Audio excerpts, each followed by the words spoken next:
So the therapeutic process for me was mental. Being in Millfields for almost 6 years of the project, whilst it was running, whilst it was being funded, I was exposed to the elements of every insecurity within myself.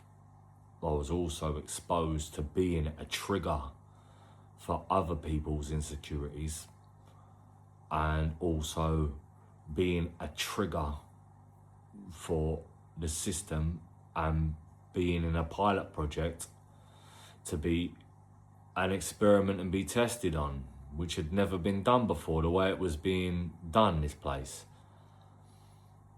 And being one of, I think it was less than 10 people who have made it through that program, to have got through it successfully. I think about 80 to 90, possibly 100 people had come through the program, and I was one of the few that had even made it through the system the way I did, because I come from the prison system, and there was others that had come from the community in there. So it was mixed. It wasn't even like you had to be sectioned under the Mental Health Act to be in there, because the grounds was on a forensic mental health hospital / prison institution.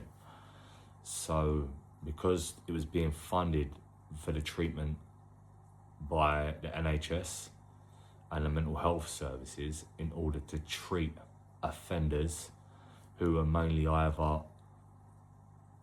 perpetrators of torture or victims of torture that are turned out perpetrators and created victims themselves via whatever circumstance of torture they may have endured, whether it was through narcissistic abuse, violent abuse, and also, trigger warning for some, I was around a lot of sex offenders, a lot of people in there for GRAPE. We don't even use it in brackets like that because it ain't nice to hear.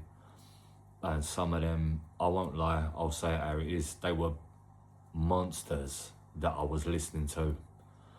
And I was triggered left, right and fucking centre in there.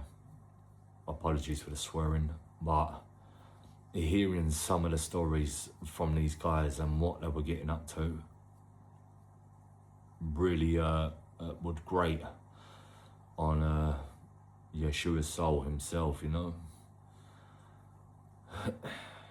It was a challenge, and I was there for almost 6 years. A lot of pain, a lot of triggers, a lot of work.